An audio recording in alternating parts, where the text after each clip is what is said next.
Welcome to the Metaphorosis magazine podcast, your home for beautifully made speculative fiction. The magazine is edited by B. Morris Allen, and I'm your host, Matt Gomez. This week's story, the fourth of 5 parts, is The Nocturnals by Mariah Montoya. Parts 1, 2, and 3 ran the last Fridays of May, June, and July. Here's what's happened so far. In a world where each day and night lasts 30 years, Detective Joah and his new partner, Misla Crane, have been captured by the monsters who lurk in the eternal night, the Nocturnals. The only way to escape and return to daylight, Joah comes to realize, is to learn the Nocturnal language and pretend to be one of them. After Joah and Misla master telepathy, Prince Cal leads them to a nearby mountaintop, where the Nocturnal Queen interrogates the two about their past motives. Why, she asks, did they kidnap and kill those who wanted to join the Nocturnals? Why did they call those people infected? What Joah and Misla learn will shape their futures forever. The Nocturnals have only been trying to warn them of a massacre lying ahead, a wicked deal made between a king and a crook. The Sunsetters are in danger, and their leader, General Awif Dekler, has betrayed them all. Let's jump in.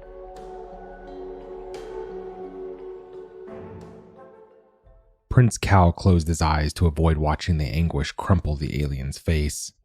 He poured forth his memories instead, allowing the foreign guests to access his wordless thoughts. All the sights and sounds and smells of a cruel cycle 60 years ago, when he had just reached manhood, back before they were forced to move. It was finally sunset. His people had been hiding from the scorching heat of daytime for 30 years, unable to step outside, forced to hunker in the shadows of their towers. Cal had never seen the moon. It was always washed out by sunlight, a faint white halo among the clouds. Oh, he had dreamed about it though, that piercing disk pinned to its black curtain of night sky. Now the beastly sun was actually sinking into a blood-red grave over the sea, and twilight would soon sweep over them, and he'd be able to bask in the moon's pool of light at last. Cal. It was his mother. He had been squinting through the window in a turret on the 4th floor, watching the rays of sunset stroke the dappled water. He jumped when he swept around the corner. The queen was swaddled in her usual silk cloak that would shield her if she were to accidentally stumble into sunlight. Cal had thought she'd scold him for exposing himself at the window, but her thoughts were harried, choked. Cal, come with me. There's a commotion in the grand hall. It seems a diurnal has snuck into the castle. I want you close to me, in case there are more. Not a sun man, a diurnal. One of those strange people who, despite their name, followed sunrise or sunset religiously, moving every few years to avoid the heat of day and terrors of night. Prince Cal wrapped his cloak tight around his body and raced after his mother through the twisting halls where firelight flickered from steel brackets. They cut across the indoor courtyard, past the tinkling fountain, and eased open the doors of the grand hall together. Nobody noticed them. Their cloaks blended into the shadows, but King Issy and his guardsmen had taken their own off. The glowing patterns on their skin highlighted the alien-looking creature screaming and writhing in their midst. Reddish mops sprouted from the diurnal's head, and strangely muted clothes hugged the curves of his body.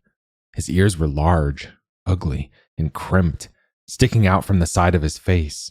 Nothing about him glowed. You have broken into our domain, killed 2 of my sentries, Cal's father snarled. He was sprawled in his usual spiked stone chair, unflinching, though his patterns flared. Why? I know what you do to my people, the diurnal hissed, trying to wrench himself from the grips of the guards. I know how you infect them. You lure them away. Beside Cal, Queen Usai's thoughts fluttered in alarm, but she didn't let them extend beyond their bubble hidden in shadows. Cal knew why she was afraid, though. The diurnal knew their language, had unleashed his thoughts as if he were a native.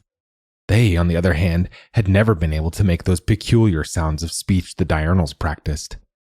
Well, said the prisoner, I followed some of them, followed them away from the high road, all the way here. It took them 20 cycles just to reach your fortress. Clever, making your food prance to you instead of catching them yourself.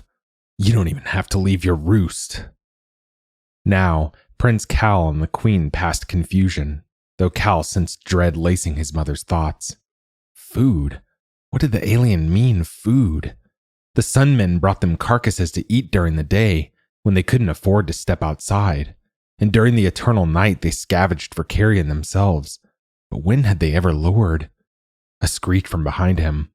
Cal ducked as a great horned owl swooped through the cracked doorway and landed with a flump on King Issi's patterned shoulder. The owl shook its body, feathers floated outward, and retched. The corpse of a vole, slimed with mucus and blood, poured into King Issi's naked lap. Lowering his head, the king extended his spiked tongue, wrapped it around the vole, and reeled it into his mouth. When the owl took off again with another screech, King Issi extended his hands, as if to say, "See? That's not what I meant," pouted the alien. "You don't just lure owls." The king laughed before Cal could form any kind of half-baked conclusion. Air puffed in quick waves from his lips, and humor riddled his next words. "Fine. You've caught me, Diurnal. I have my ancestors' taste, I will admit. When your people wander past us so willingly, just within reach, when I can sense the ability some possess, the abilities to understand us, to answer our calls. But why have you come here, Diurnal? Have you come to scold me for my choice in dessert?" Queen Usai gripped her son's elbow, her nails piercing his skin. She tried to pull him away, back through the doors and away from the truth, but he wrenched himself from her grip. He stared at his father. He had never loved the man, but would he really prey upon diurnals? Living diurnals, nonetheless? Walking, talking diurnals? "I have come," the alien panted, "to offer you a deal." The grand hall silenced. Cal and his mother stiffened in their efforts to close their minds, to not make a sound. King Issi leaned forward. "A deal? What could you possibly offer me that—" "A year ago, my mother got sick," said the diurnal. "I met with our general, begged him to send scavengers to find some medicine. He's the one with the authority to make those decisions, you know. He met with me all right, told me he couldn't help me, said he needed to use the scouts and scavengers to find more ship supplies, or else we wouldn't have enough vessels to take everyone across the Green Sea when the eternal night comes. And my mother died." King Issi stroked his jawline, where one of his glowing designs angled crookedly from a scar. "I don't understand what this has to do with me. What do I care if a nomad dies?" "He chose the dirt slummers over my mother," said the alien. "The dirt slummers. They squabble and fuck and overpopulate, and he chose them. Meanwhile, my mother was a prominent member of the community, an inventor. She created the magnetic watch strapped to General Glade's own damn wrist, but he let her die. No, he should have left the slummers behind, abandoned them to the eternal night like he abandoned her." King Issi said nothing. Blood still smothered his lips. Cal tried to control his shuddering breaths. He thought of their castle cellar, piled high with the bones of rodents and sometimes even mammals. Were there other creatures trapped inside?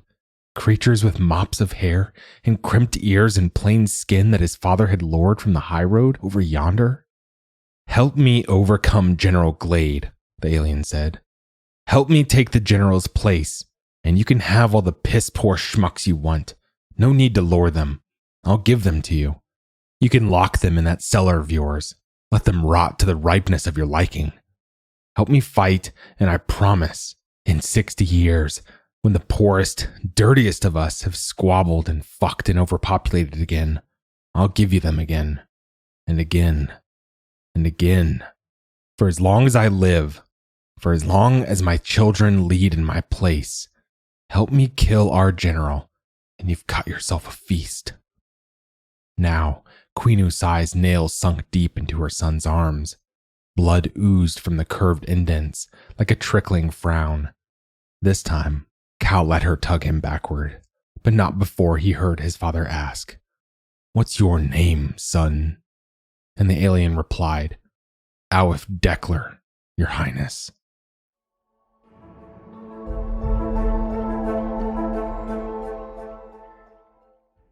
How long had Joah known General Deckler?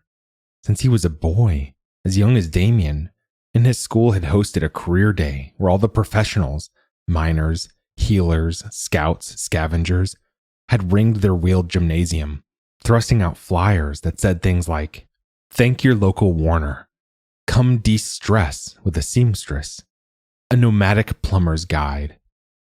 When General Aleph Deckler himself had walked into the room, his hair already salted with white, the students had oohed and awed, turning away from their current interests.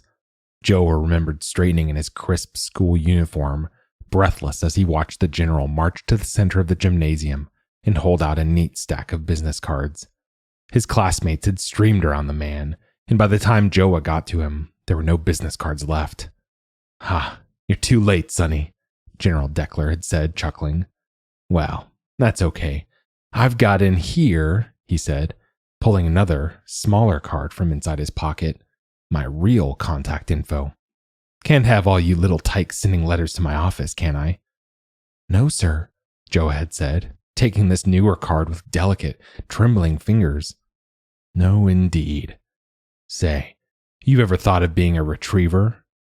"My granddad was one, sir, but he retired before he crossed the Green Sea." "Your granddad? Tell me, what was his name? I must know." So it had begun. Joah's relationship with the man he had come to trust, the man he'd always admired, even after he'd been fired. Yet he could not deny the sincerity of Prince Cal's memories. Nocturnals could withhold, but they could not, Joah had learned, so blatantly lie. His chair seemed to sink deeper into the snow. The fire ringing them had dwindled to embers, and the cold of the mountaintop bit his body with frosted teeth. To his right, Misla was looking up at the stars, as if hoping to find an answer etched somewhere in the arrow sky. To his left, Damien's fingers fidgeted on his lap, and now Joah knew what the boy had meant when he had said, "My mother would have been the first to die if I hadn't come to the Nocturnals." Damien's mother was a dirt slummer. After witnessing what happened in the Grand Hall, Queen Usai said now, using her voiceless speech like thoughts sent along a cold gale, "My son and I snuck to the cellar.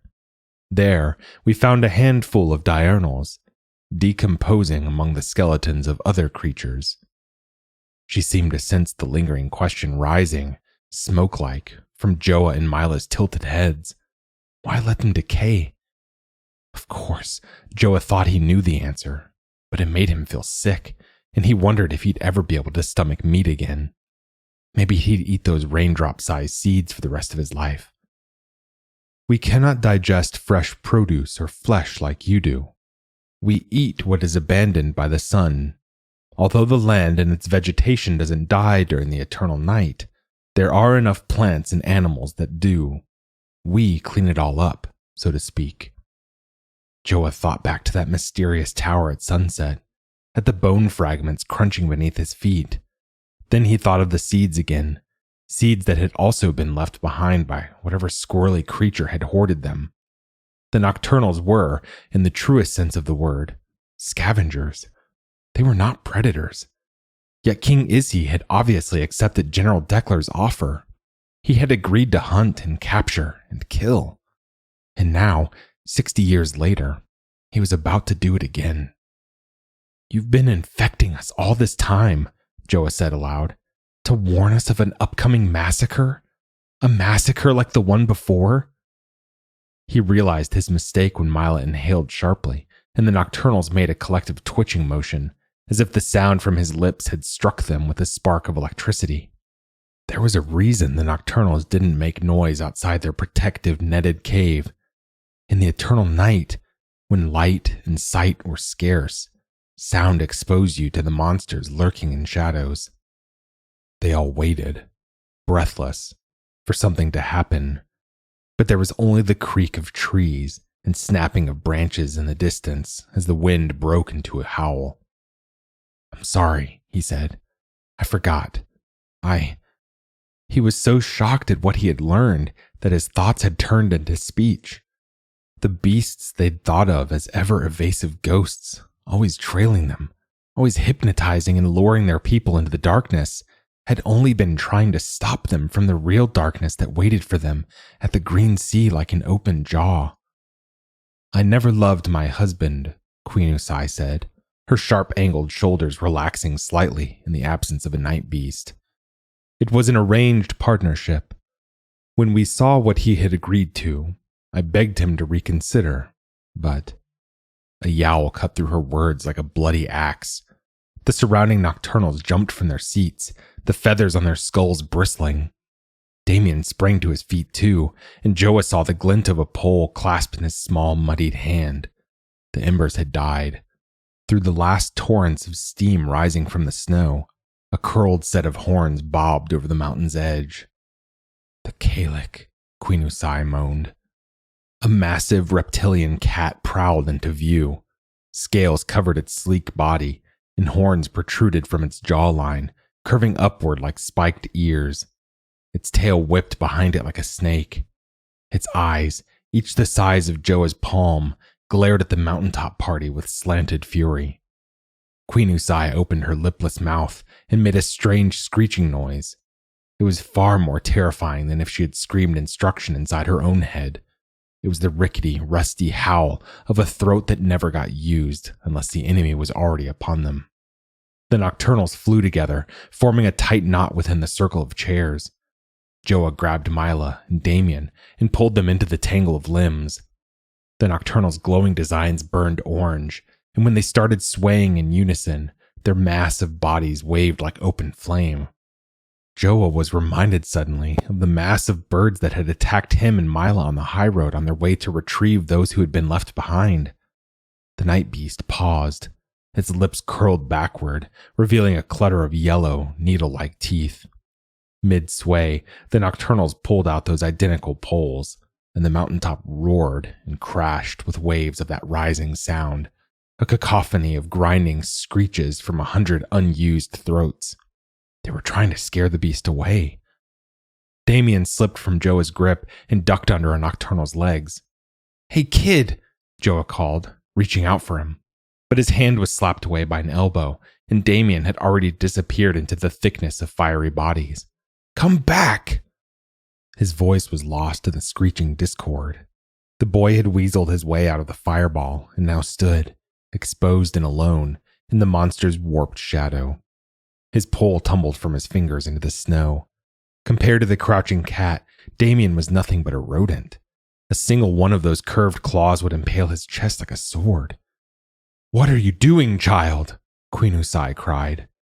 "Let me talk to him. I always wanted a cat," came Damien's voice, and the roar plummeted like an arrow arcing to the ground. The swaying stopped as everyone watched. Joah saw himself, as if through a ghost's memory, picking up that green strip of fabric in the high road's collection of dirt. Only now it was Damien Firthelli reaching a palm toward the cat, and Joah heard Lupita's sniveling voice as clearly as if she stood beside him now. "He loves how wild they are, but I always told him no. I shouldn't have told him no." And Joah didn't have time to break from the nocturnal huddle. The cat leapt forward in a high arc, claws extended. The Nocturnals moved in unison, left hands clutching the front of their poles, right hands gripping the back. They twisted each half in opposite directions, as if unscrewing a lid. Darts shot from the weapons like flaming arrows. Most pinged against the cat's shelled skin, but two found its eyes, another its gaping mouth, and the beast shrieked in midair. A flash of movement. Damien flew sideways as one of the Nocturnals, a slender one with dotted skin patterns, shoved him out of the way. The cat landed with a harrowing thump on the top of the Nocturnal, right where Damien had been standing moments before. Its serpentine tail kept thrashing for what felt like forever, its eyes blinking palm-sized beads of blood into the snow. Joah and Misla unglued themselves from the jumble of bodies and raced toward Damien, wrenching him backward. Frost had actually formed on the boy's eyelashes where tears would have clung. His lips had turned blue, and his fingers felt like icicles. As the Nocturnals streamed around them to move the beast off their friend, Joah caught Mila's eye. Their breath fogged out in front of them, merging in midair above Damien's stiffened hair. Joah didn't need the nocturnal language to understand the shine in Mila's eyes. We need to go home, she was saying. We need to save our people.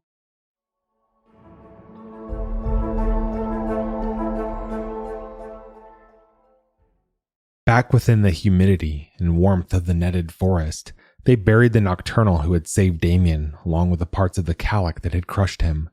A claw ripped from the paw, scales sawed from the chest, a strip of leathery skin from its chin. The rest of the beast had been picked apart to be eaten or used in other ways, to respect the beast itself, Queen Usai said, and in honor of the Nocturnal it had killed. The Nocturnal would live on in the blood they used for paint, or the sinews that they would strip and use to make baskets, blankets, and bags. His name was Grits, Prince Cal told them as they watched Queen Usai herself push dirt into the grave, using one of the calic's femurs like a shovel. They were only a few paces from the cages Joah and Misla had been living in, where the soil was loose and moist. Beyond Queen Usai's shoulder, Hickory Glade had crawled to the door of his own cage and pressed his face against the twining fiber mud that contained him, watching her cover the grave. Damien was standing rigid as a bone, staring at the patches of the Nocturnal's face still visible beneath the clods of dirt, at the dots on his skin that had faded like cold coals. Joah could hear the horrified whispers inside the boy's head. He had not meant to get anyone killed. He had only meant to tame the great cat, to ride the calic to dawn so he could save his mother. Because Damien's mother, along with the rest of the dirt slummers, was in danger. It was a good idea, kid, Joah whispered, clapping a hand on the boy's shoulder. But we're going to have to find another way to reach the Green Sea in time. Maybe the river. Even as he said it, he knew the river wasn't fast or strong enough to carry them, even on a boat, to the point where the sun would still be winking on the horizon. How many moon cycles had they been stuck here? 20? 30? Joah had lost count, but he knew it might be too late. Queen Usai straightened from her shoveling, her earrings clinking. There is a way to get your people in time. I'm sure they have yet to reach the Green Sea, though they will soon. Much too soon. If you can just get fuel for the shooting star. Shooting star? Joah asked. What do you mean, shooting star? At his mother's nod, Prince Cal conjured an image of that strange contraption at the back of their netted cave, squatting in the middle of the high road like a fat metal toad. A machine. The nocturnal version of a silver steed. But instead of wheeling across the landscape, it flies, Prince Cal confirmed with a nod. We didn't make them. My father found them long ago, a dozen of them, half buried in rocks near the Green Sea. He said they looked like fallen metal stars. He spent years trying to figure out what might power it, but nothing worked, until a sun man, what your kind call a leather skin, told him to try the very thing the sun people suck from the stems of perennial trees. The sun men were our slaves, you see, Prince Cal added, his forehead wrinkled with shame. They brought us carrion during the daytime, and supplies. He paused. They were the ones who killed so many of your people for my father and Alf Deckler. Joah jolted. Leatherskins had always seemed the opposite of a nocturnal. They were like far-off sun gods, epitomes of light, fighters of night. To imagine them as slaves, forced to murder and drag bodies back to their master, was like trying to imagine the moon swallowing the sun. Yes, the moon does occasionally swallow the sun, Prince Cal said with a wry twist of his lipless mouth. There are other communities of nocturnals and leatherskins, you know. Some choose to move every 30 years. Some choose to stay and hide from the heat of the day or dangers of night. My father chose the latter. He built our fortress on the edge of the Green Sea where he'd found the starships. But every 30 years, when daytime kept us in our towers, the nomadic leatherskins would come around, and he would enslave them. How? Misla asked. How could he even get to them, let alone enslave? Some could communicate with us just like you are communicating with us now. My father used our language to lure them, to overpower them, to cripple them and force them into servitude. And they, the slaves, gave us the secret to the shooting stars, the fuel we needed to ignite the machines and travel the arrow faster than the moon can rise and fall. The fuel was too bright and hot for us to touch. The leather skins could gather it for us. And now Joah heard a new word flutter from Prince Cal's mind like a single moth. But it was a word that somehow snapped the pieces, the mystery of the eternal night, together. Sunsap. It's what the trees and other perennial vegetation of the arrow hoard in order to survive the 30-year night, Queen Usai said, pausing in her efforts to fold grits within the arrow's eternal embrace. They collect excess energy from the sun, convert it to sap, and store it in an underground vault where it flows like a river from one forest to the next. Joah imagined a horde of roots wriggling beneath the arrow, reaching for a steaming liquid that ran like golden blood through the veins of the arrow. And this same sap can be used to fuel the shooting stars, Queen Usai said. When he discovered this, my husband sent some leather skins to mine more of it a few hundred kilometers out west. This was about a decade before Alf Dekler approached him with the deal of a lifetime. Her thoughts oozed sarcasm, and Joah briefly wondered how long a nocturnal lifetime really was. Longer than his, by God. Ironically, the largest sunsap reserve runs along your high road. A good latitude, I assume. I believe you are already familiar with the access point. Within the aged, streaked mirror of her mind, Joah saw that strange conical tower again. Only now he understood what it was for. An entrance to a tunnel that led to the very thing keeping the arrow alive during the eternal night. The thing Leatherskins consumed. The thing that would have fueled King Issi's flight across the sky. Because if there were other communities of Nocturnals, of course a tyrant like Issi would have wanted to soar over the rest of them, to dominate the world, to ascend in a way his wingless body never could, to reach the moon. We need to mine the sunsap, don't we? Misla said after a lengthy stretch of silence in which Queen Usai resumed shoveling dirt into the grave at her feet. You have a shooting star, but you don't have fuel. We need to fill the tank, so to speak. Queen Usai bowed her head so low she looked in danger of toppling into the half-filled hole. She steadied herself by spearing the air with the curved edge of the calic bone. The starship we have with us now, Cal and I stole it and used it to fly after your general about a year after the Leatherskins dragged all those corpses to our cellar. This was long after the sun had gone down, when it was safe for us to do so. When we finally touched down on the other side, we'd caught up to sunset again, and our tank was near empty. We've been dragging the starship with us for the last 60 years, but I do believe it would still work.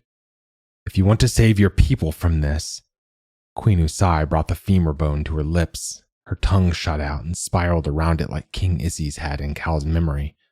You're going to have to gather sunsap, yes. We're not Leatherskins, though, Misla said. What if it burns us? Queen Usai smiled. I have no doubt that bathing in this stuff might kill you, she said. I would be careful not to touch it.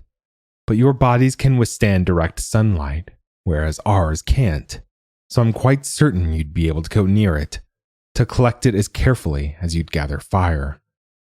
There came a laugh from behind her, high-pitched yet guttural. Hickory's eyes glimmered at them from within his cage, and Joah saw his grimy face splinter into a grin. You're not miners. This sunsap thing you mentioned, or whatever the hell it is, you think it's as easy as skipping down a tunnel and cuddling the stuff to your chest? No, you don't know a thing about caves.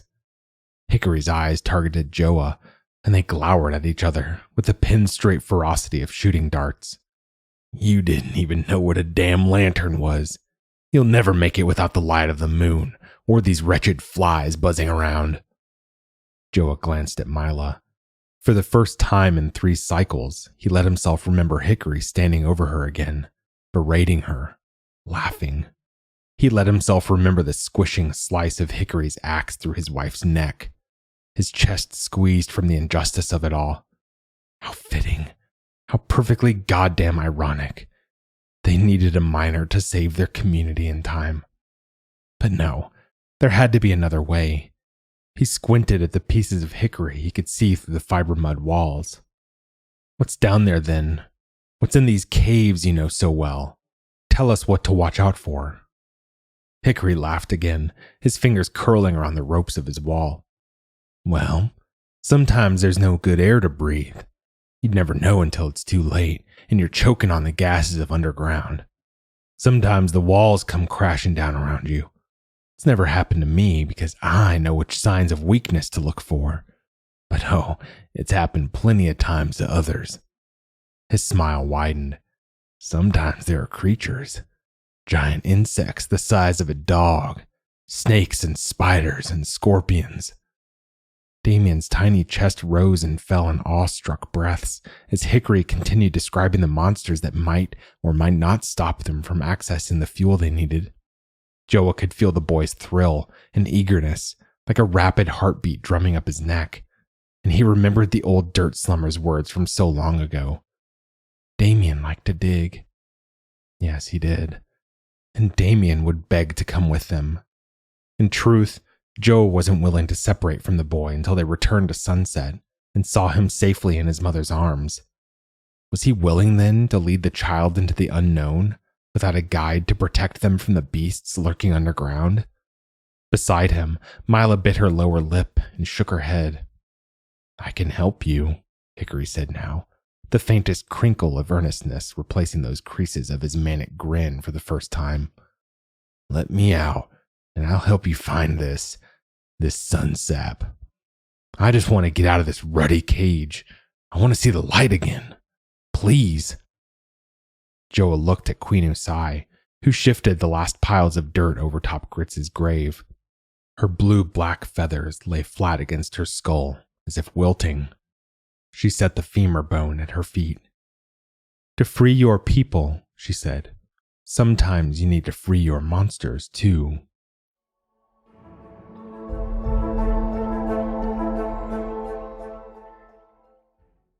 Prince Cal led them back toward the high road, the glow of his figure swaying like a condensed sky of stars. Joah followed with tight unease, clutching a dart-loaded rod that Queen Usai had lent him. Misla marched beside him with Hickory's axe in one hand and his old lantern flickering in the other. Hickory glared at those hands as he slouched after them, his own locked behind his back with the snakish metal that had once handcuffed Joah too. Damien, bless the kid, ignored their tension. He skipped around the peeling trees and hummed school tunes, inspiring a good number of Nocturnals to peek from their braided houses with hawkish eyes. Their thoughts of farewell rang in Joah's mind like moving bells. Yes, finally. They were moving again. Hey, Prince, he said when the high road finally appeared between trees. They weaved their way to the shooting star contraption squatting upon it near the back of the cave, and he asked his next question voicelessly so that Hickory wouldn't hear. Why do you call us aliens? Cal stared at the sunflies haloing the starship's metal head like a fiery crown. You call us monsters, he said hesitantly, but we have our own beliefs about your people. That you aren't native to the Arrow. That you came from the sky in 100 starships centuries ago and have since abandoned those starships. That you've forgotten where your people come from. I mean, he added, the leather skins can thrive in any time of day, all 180 degrees. We can flourish during all shades of night. But you're bound to a small 12-degree section of evening. Your bodies weren't built for such a fluctuation in light and heat. It's as if you weren't made for this planet, as if you really are aliens. The prince scrutinized them, ripping his gaze from the lifeless starship.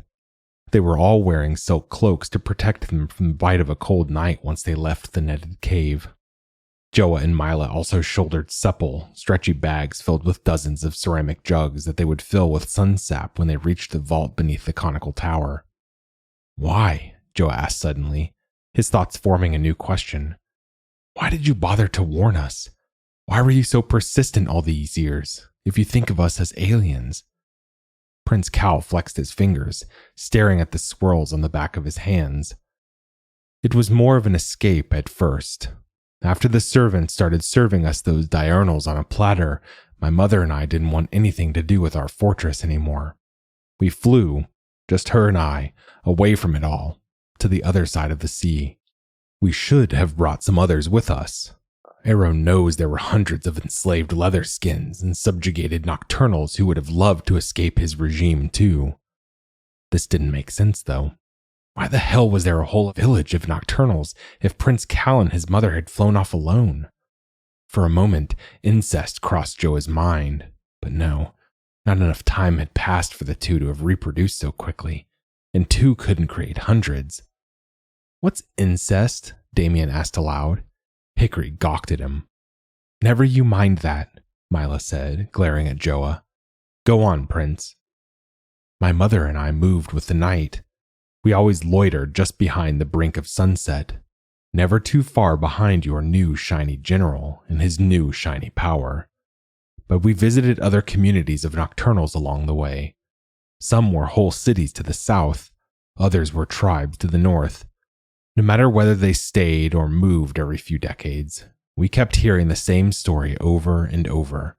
A nocturnal king from across the sea had sent stars flying over their heads, dropping acid on their people and land." Joah imagined poison raining from the clouds and gave a low whistle. That was one way to piss off the whole world. It was also a fine way to keep all your subordinates from running off to other cities or tribes, like an abuser killing off his victims' resources to the outside world. "When we told them what King Issy had done to the diurnals, they were furious," Prince Cal continued. "They thought your kind strange and foreign too, but that perspective didn't make them feel better about your slaughter. We collected the most passionate ones along the way, activists, artists, allies of all sorts. They wanted to come with us to help stop it from happening again." His internal voice cracked. "They've been helping us call out to your people for 60 years. So it was more than just guilt. The reason Queen Usai had been so intent on warning them, it was outrage. It was a fight for justice. It was an arrow-wide attempt to halt evil in its tracks." A lump bobbed in Joah's throat as they turned away from the metal star and began walking the high road. A thick layer of moss now caked the pavement, muffling their footsteps. "It's as if we're already in the tunnel, huh?" Misla said, smiling a little. "We've always been in a tunnel, in a way," Joah said. "Always heading in one direction, just following the high road endlessly, blindly believing in General Again, Dekler's betrayal washed over him. Misla pursed her lips and nodded. Joah glanced sideways at her.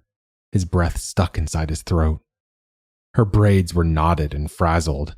The ghost of a bruise still yellowed her eye. Dirt highlighted the smallest wrinkles in her forehead, and veins were starting to pop like tattoos in her temples. But she was somehow beautiful in her exhaustion, and her endless determination to keep marching forward, and Joah couldn't hide his urge to hold her again, like they'd held each other in the conical tower, to touch her, to kiss her. "I'm sorry," he said, embarrassed, before his thoughts could expose more of this strange internal heat. Beside him, Damien stifled a snigger, and he sent a wordless warning at the boy. "I didn't hear anything," Misla said, passing him a wink. A bluish glow the size of a coin highlighted their exit ahead. Joah let himself fall into musing silence as they approached it. He hadn't yearned for a woman since Blair. The desire felt awkward, clumsy, like he'd swallowed a lit cigar that was puffing out tendrils of guilt inside his stomach. He could just imagine it. His last night with Blair. She was whispering about babies, her lips cold against his earlobe, and her hands were creeping beneath his shirt, hardening him. But suddenly, Mila's warm body flumped onto the quilt between them, and it was her finger stroking his skin, and Blair dissolved in a wisp of moon-colored smoke. "Be prepared for anything," Prince Cal said, cutting through his visions. Joah held up his rod. Misla gripped the axe with whitened knuckles. Hickory grumbled something about his tied hands, but nobody paid him attention as they ducked beneath stray fiber mud tails hanging from the ceiling and entered the night. Darkness had suffocated almost everything.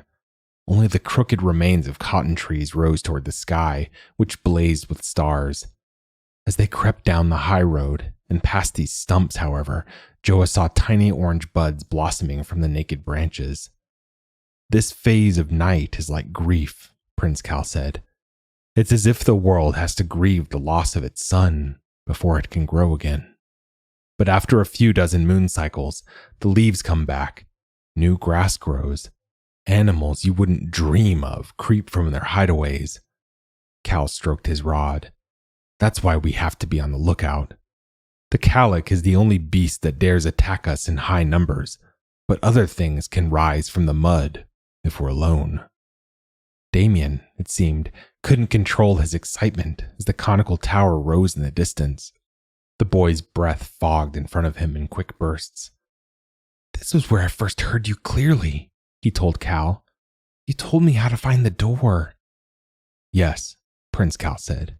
"I sensed the Calic prowling around the outskirts of our camp and wanted you to hide out somewhere safe until I could reach you. But that didn't go quite as planned, did it?" Here, Cal glanced at Joah and Misla. No, it hadn't gone to plan, because Joah and Misla had found the boy and frightened him into running away that very moon cycle. As the tower loomed closer, Joah saw flicks of Damien's memories. He watched the boy stumble toward it and run his fingers along the outside wall until he found a small notch and pressed his hand against the metal plate below it. Instantly, the wall slid apart with a rickety screech, revealing a gap like a popped-out tooth that now, cycles later, stared them in the face. "My father didn't want the leather skins getting in or out on their own," Prince Cal said.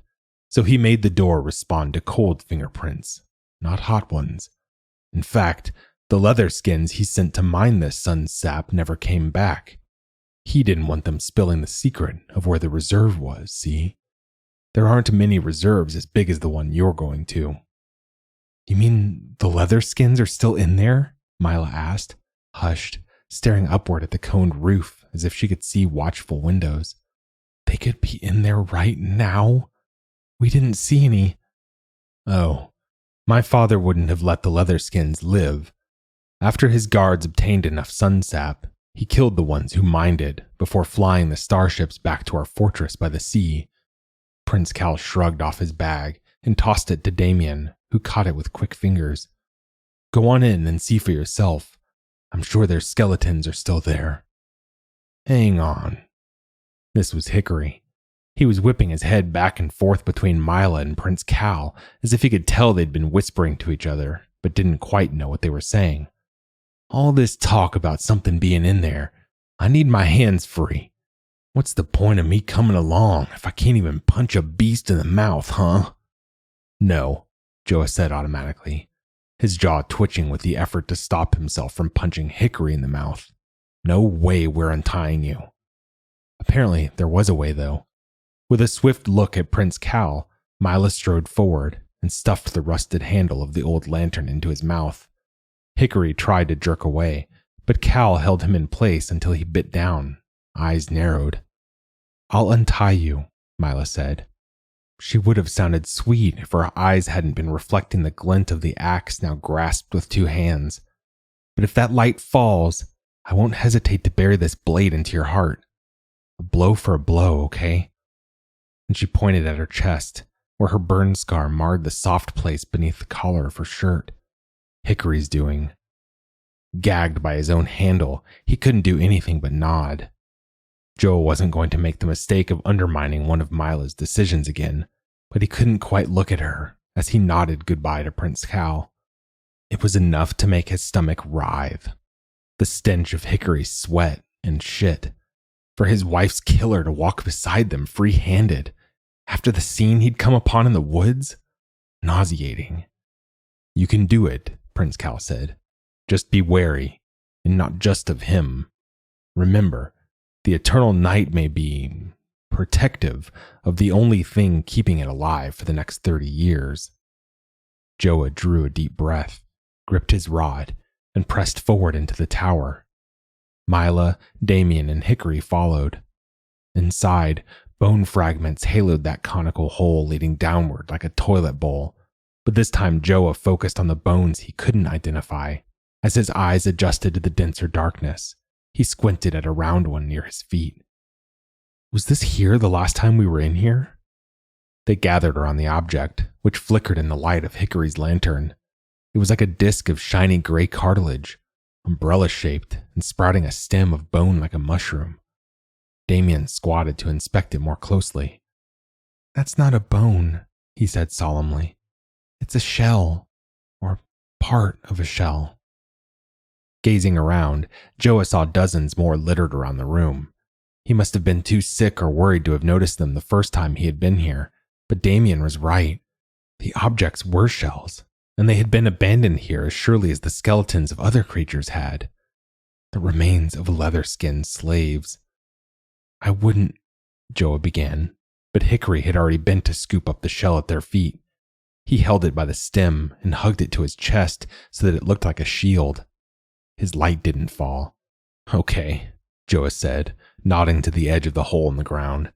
A narrow staircase wound down its rim into even more darkness. "You can go first, then." Hickory grunted agreement and shuffled his way to the staircase. Joah wrapped his cloak tighter around himself as he followed suit. The hole seemed to exhale frost, and when he took his first step down, he felt like a man sinking through a frozen lake. They moved carefully, pressed against the side of the winding wall, which roughened into dark, wet rock halfway down. The light from Hickory's lantern bobbed in front of them. Joah hadn't realized how much he had been depending on Prince Cal's skin until they reached the bottom, where murky water pooled on the ground. Here, the lantern only illuminated a few meters in front of them. A narrow channel, like a rocky throat, seemed to lead endlessly onward. Wiry white roots waved from the cracks in the rocks like hair in wind. "Well, Glade," Joah said, "see any booby traps? Are the walls going to collapse on us, or can we keep going?" He half wanted to be told to stop, to turn around, to ascend. Hickory struggled to talk through his rusted handle. "Nothing's here. Keep going." They splashed their way forward. The lantern flickered. The roots sprouting from the walls became thicker and longer, and they seemed to be swaying, wiggling like worms. Twice, Joah did a double take, thinking he'd seen a snake shoot from the mud as if to strike them. But no, it was just one of those tapered roots, and the lunge must have been a trick of the eye. Hickory kept his leather-skin shield in front of him. The air thickened the further they trekked, until puffs of hot air beat their faces. Hickory raised his shield. It blocked the worst of the heat, but the groundwater still wavered with steam that prickled their ankles. "There's something in here with us," Damien thought. His dark hair shined and curled with sweat. "I can tell by the..." They turned a corner. Mila's sudden scream was gagged as something, thick and long and flexible, shot from the mud to wrap around her throat. In that fractured moment, when the spin of the arrow slowed and Mila lurched backward toward the mud of the tunnel wall, Joah understood perfectly. It wasn't snakes or spiders or scorpions that squirmed beneath the conical tower. It was only the roots of the eternal night. And the eternal night would defend itself from thieves. Joah rushed forward as more roots, some thick as tubers, others skinny as vines, wrapped themselves around Mila's body, pinning her to the mud. He yanked at the one choking her throat, but it only tightened, and Joah felt the sticky mucus coating its wood like a leech. "Get off her!" he bellowed, wrenching and punching and kicking at the things that strangled her. The rosy flush in her cheeks was draining to her neck. The roots had pinned her arms above her head, and even the axe she had been holding disappeared in the squirming mess. The light behind him dropped. A hand shoved him backward. "Take that, you little fucker," Hickory snarled. He pressed the shell of his leather skin shield against the root around her neck. It contracted like a branded worm, shrinking back into the mud. Mila gasped. One by one, Hickory pressed his shield against the roots until they shriveled or wilted, releasing her from her rigid confinement. Joah could hear a sharp tss as the shield made contact with each one. The shell was hot, had been absorbing the heat ahead of them like a beetle's back. That was probably why the leather skins had been able to mine the sunsap, not just because they could withstand the heat, but because their shelled armor grew as hot as the sunsap itself and allowed them to pass undetected. Joah fished his rod from a steaming puddle. He didn't remember dropping it but it wouldn't have been any use against the roots anyway. The darts could have missed and struck Misla instead. Now he pointed the rod at Hickory's back, as Misla slumped to the ground, and Damien scrambled forward to help her up. Hickory withdrew, saw Joah pointing his rod, and gave a wheezing laugh. "You're really gonna kill me for saving your new lover." "No," Joah said, "but I'm gonna keep this right here until Misla picks up her axe." Hickory's laugh was broken by a cough, a hack, and a flying wad of spit that landed near Joah's shoes. "I have a shield, Cadshaw. Better think twice before one of those darts bounces off and gets you in the eye. Or, no, don't think twice. Just do it. Let's see." He tossed a leather-skin shell from hand to hand as if preparing for a sports game, but Misla had already seized the axe. She stood there, panting and gripping the weapon with both hands. A red bruise noosed her neck. For a moment, she looked at the dead lantern lying half submerged in a pool of water at her feet, and seemed to consider following through with her promise to kill Hickory despite his reason for dropping it. Then her shoulders sagged. "The sunsap's gotta be close," she rasped. The tears in her eyes swam with light. An orange glow highlighted a widening in the tunnel ahead, where more tapered roots swayed from the ceiling like tentacles. "Hickory, you go first with your shield. I'll follow with—" "Misla," Joah started. "Let me do it. I'll chop those things to pieces if I have to." "No, I've got this. You just watch him." She jerked her head at Hickory. "Make sure he doesn't try anything funny." She threw a ragged braid over her shoulder. "Come on." Joah didn't dare argue, not with that same fierce determination clenching her jaw like when she'd decided to go after Damien. They pressed on. The air shimmered with heat waves. Hickory held his shield out, but the shell could only block so much. Joah watched the back of Mila's cloak bloom with sweat as she swung at stray roots, and he couldn't help but gape in awe until beads of his own sweat rolled into his mouth. She'd been burned more than the rest of them, but still she plunged onward, wearing her newest burn like a goddamn necklace. "Don't make me blush," Misla sent back to him. "My face is hot enough as it is." Before long, the roots thickened into a squirming nest, crisscrossing and twisting and braiding together like the fiber mud walls. Misla grunted as her movements quickened, raising the blade, thwack, raising the blade, thwack. Whenever a stubborn one tried to twine itself around her arms or legs, Hickory pressed his shield against it, and the thing would cringe away. The tunnel curved again. Misla chopped through a final thicket. They rounded the corner. "I'll be damned," Joah whispered, hushed. They were on the edge of what looked like an underground river spreading from left to right, where the tunnel walls had split to a T. The liquid was thick, bubbly, and golden, radiating a furnace-fueled heat that reminded Joe of the fabled molten rock spewing from mountains in the north. More roots waved from the muddy ceiling, while others had sunk into the slow-moving stream to drink the sunlight they could no longer capture from their leaves. Damien crouched and ran a finger through the sludge on the edge of the river. He winced as it no doubt blistered his skin. "Strange," he said, staring at the surface of sunsap with eyes that reflected its fire. "I don't know of a single bug or slug that could survive this heat." "But," Joah said, suddenly anxious at the odd gape of the boy's mouth, "but we've been following a trail of mucus for the last few dozen meters or so. Whatever made it went straight into the river, and whatever it is, it's bigger than us." Indeed, Joah could see the thin white film slathering the rocks and mud at their soggy feet now that Damien had pointed it out. He shivered for the first time since entering the tower. "Okay, let's move fast then." He dropped his bag and rummaged through the capsules within. A single liter would fuel 100 kilometers, Queen Usai had told them, so they'd only have to fill 5 or 6 to fly themselves to the Green Sea, where the sun would still be winking on the horizon. "Damien, can you hand me the capsules while I fill them?" They got to work. Joah positioned a capsule on the edge of the river until tails of sunsap rolled into its open ceramic mouth. When the container had filled to the brim, he screwed the lid back on and returned it to Damien, who passed him another empty one. Misla and Hickory stood guard on either side of them, poised to shield or hack if something were to lunge their way. It happened 3 capsules down. The tip of Joah's thumb grazed a drip of sunsap. He cursed, popped his thumb into his mouth, and hissed when it burnt his tongue. Misla jolted toward him, relaxing her hold on the axe, and Joah saw the quick, spinning arc of Hickory's leather skin shield.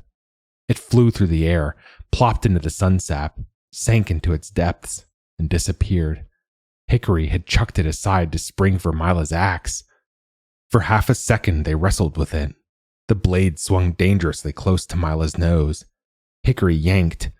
Misla released her hold, fell back, and howled as the roots behind her twined around her waist and began reeling her in again. "No," Joah said. He made to stand, dizzy with panic. How foolish could Hickory have been, tossing aside the leather skin shell that had saved Misla last time? But when Hickory staggered around with the axe raised like a flag, a crazed smile ripped his face, and Joah knew the man neither knew nor cared that the woman he used to love was clawing and retching and dying once again. In a flash, Joah scooped up his rod, pointed it at Hickory's throat, and twisted. A dart whizzed outward, but stuck into the swaying root above his head instead. Hickory charged, swinging his old weapon with a roar. Joah raised one of his capsules like a shield, but it was no leather skin shell. The ceramic shattered as the blade struck it. The sunsap from within poured onto his chest, and he fell in a writhing spasm to the riverbank. Heat waves curled around his neck, and his chest pulsed with scorching agony. "I'll bury one of those sleek darts in your head," Hickory jeered. "Remember telling me that, Cadshaw? Remember threatening me?" He pressed his boot against Joah's throat, pinning him to the hot, rocky ground, searing his skull. "Don't make promises you can't keep, bitch." Hickory brought up the axe again, and Joah's vision turned white. He knew he was about to die, knew his neck would split like his wife's had. From what seemed like far away, Misla was still shrieking. Then the river exploded in a flurry of tiny, burning droplets that peppered Joah's cheeks with new pokers of pain. Hickory howled. Joah squinted in disbelief at what he was seeing. A hunched figure rising from the depths of the sunsap, one hand clawing its way toward the bank with long, blackened fingers, the other pushing against the sunsap with a leather skin shield that Hickory had thrown in. The figure hoisted itself upward, sunsap dripping off its shelled body, and fixed its beetle-like eyes upon the axe reflecting fire in Hickory's hands. It didn't have a dozen eyes, but the rounded marks on its shell of a face looked like a dozen eyes. "Leather skin!" Damien cried from across the cavern. Joah knew the boy was right, but he couldn't see how it was possible. "My father wouldn't have let the leather skins live," Prince Cal had told them. Yet here one stood, apparently immune to the heat of the sunsap, its hands curved like pincers, mucus oozing from its face. It wasn't leathery by any means, but its skin was like a snail's armor, like the shell in its grip. "You!" Hickory's hand trembled with the effort to point a finger at the creature. "You," the leather skin said back, a single voiceless word that escaped its mind like steam through volcanic cracks in the arrow. It raised the shield in its pincher. "Where did you get this?" Hickory, of course, didn't hear. "You," he said again, staggering around. Ruddy blotches had sprouted all over his face. "You're a Nocturnal. A true one." "Stop." The leather skin pointed at Hickory's axe with a hairy finger. "Drop the weapon. There shall be no more murders here. This place is sacred." Joah tried to stand, but collapsed in a panting heap. He had to get to Misla. Across the cavern, Damien was pouring sunsap from the capsules onto the roots that bound her, but he was only succeeding in pissing the things off, it seemed. They would retract and snarl forward again, wrapping around Mila's ankles and wrists as she thrashed in their grip. Joah began crawling toward them, never mind the mud that blistered his palms and knees through his pants. But Hickory saw him and seemed to decide, with a vicious scowl, to finish Joah off before attending to the monstrous creature before them. He raised his axe again. The leather skin hurled his shield. It struck Hickory's raised wrists, and the axe spun from his hands, landing with a thwump, a breath from Joah's fingers. Hickory screamed and dove toward the leather skin instead, closing his hands around its shelled throat. The creature's eyes popped in their sockets for a moment, bloodied with shock. Then it twisted, and soon both monsters were writhing in each other's grips. Joah wrenched his gaze away from the humanoid insect that had once stared at him from the poster on General Deckler's office wall. He crawled around the axe, grabbed the shield wobbling beside it, and dragged the thing toward Misla across the cavern. He shouldered Damien aside and pressed the shield against the roots coiled around her. They retracted like worms touched by sunlight. Misla fell forward, coughing and gasping, onto her hands and knees. "We need to fill the capsules," she panted, her voice hoarse, "and get the fuck out of here. This place is going to kill us." She made to stand, but crouched back down when the spinning mass of Hickory and the leather skin shot past them. "You killed my grandfather," Hickory was panting. "They drew pictures of you." He rammed his fist into the other's ash-black jawline. "You're the Nocturnal I've been waiting for." "I'm not a Nocturnal," the leather skin spat, trying to close his pinchers around Hickory's throat. "The Nocturnals killed everyone here but me." And Joah got flashes of the leather skin's memories, when King Issi's men had executed the others. This one had slipped away, had taken refuge in the sunsap, and remained here for more than 60 years. But now the skeleton of one of its fellow slaves had sunk into its home, and the flicker of Hickory's blade had brought that violence back with blunt force. So they spun in circles, a boulder-like man dancing with a humanoid creature on crooked, scuttling spider legs. Hickory's fury had cracked his face into a million pieces, and the heat rash scaling his skin made him look less than human. He pummeled the other again and again, rooted in his belief that the creature in his grip was a Nocturnal, that it had killed his grandfather so long ago and sent Hickory's family cascading into poverty. Executing the infected had never been enough for his revenge. Now he had the opportunity to kill the actual thing he thought he hated. "Hickory," Joah choked out. "Hickory, open your mind." Hickory didn't hear. He had knocked the leather skin to the ground and was thumping a fist into his face, a fist that bounced back. Unfazed, the leather skin closed his pinchers around Hickory's throat again and threw him sideways. They rolled closer to the sunsap. "Hickory," Joah was suddenly shouting. "Listen to him. He didn't kill your grandfather. It wasn't him. And the ones like him never wanted to. It's a whole lot more complicated, damn it. Open your mind and listen." But Hickory either couldn't or wouldn't listen. He ripped himself from the leather skin's hold and plunged for his axe. The leather skin barreled toward him and wrapped his arms around the man who would, if left unchecked, turn him into a headless corpse, as his fellows had been so long ago. The pair seemed to hover sideways in an embrace for a small eternity, the axe handle slipping away from Glade's beefy fingers like a stubborn fish. Going, gone. Then Hickory and the leather skin toppled into the river as a single unit. The sunsap embraced them both in a slurping kiss, swallowing Hickory's scream whole. Silence. Damien's eyes were round as moons. Misla was still panting. Holes riddled her clothes where the splatters of sunsap had burned her, adding to her collection of scars. Various parts of Joah's body flared with blistering heat. The chill of the eternal night sounded like bliss, yet he and the other two waited, breathless, for Hickory to emerge. After a dozen heartbeats of silence, Joah knew he never would. The leather skin would be laying his body to rest beneath the blood of the eternal night. He glanced at the remaining ceramic containers lying in the water at their feet.